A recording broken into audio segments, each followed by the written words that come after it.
Member for Olds-Didsbury-Three Hills. Mr. Speaker, to the Environment and Sustainable Resource Development Minister, in 2001 the Aqua 7 Water Commission began servicing municipalities. It soon became clear that the funding formula was not going to be sustainable. 8 years later, a financial audit was ordered. The findings of the report were released in August 2010 with 3 key recommendations, the main one being an immediate $6.2 million cash injection to buy down the debenture.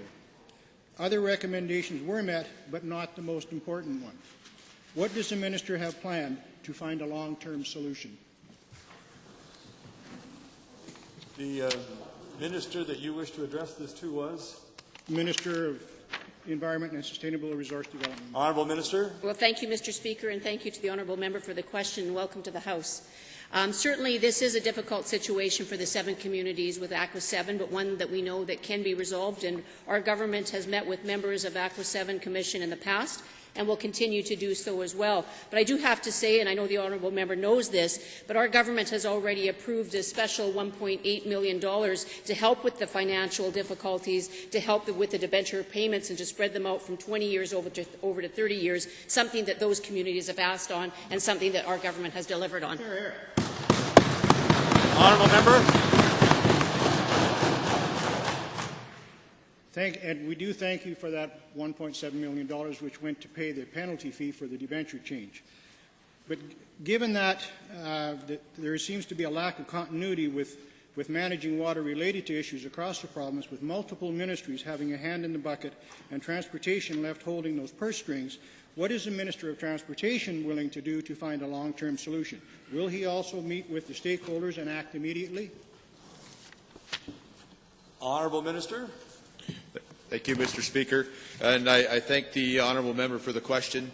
I guess the short answer is yes, and I'll just expand upon that slightly, is that I earlier today spoke with the Reeve of Rocky Mountain, or the Rocky View County, who is looking at what their options are, and I have agreed that we will meet with the Aqua 7 people and interested parties and see if we can find solutions that end up being amenable to everyone. Honourable member. And I thank you for that commitment, Mr. Minister. Lastly, adding confusion into the spray of water challenges is that municipalities typically work with municipal affairs on issues such as water.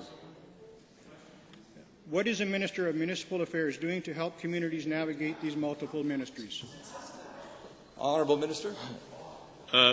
Mr. Speaker, thank you very much. I appreciate the question. I know that water is one of the most critical issues we deal with as we go forward in this province, and it's one of the most valuable resources that we're going to have. I know that I have already met with Aqua 7, and we came up with the $1.785 million to help with the refinancing, which allowed them to lower their water costs to their residents by almost 40%, Mr. Speaker, in the short term. But we're going to continue to work, as the Minister of Transportation said and the Minister of Environment said, to work on a long-term strategy to deal with water co-ops and water commissions and the provision of regional water services across the province.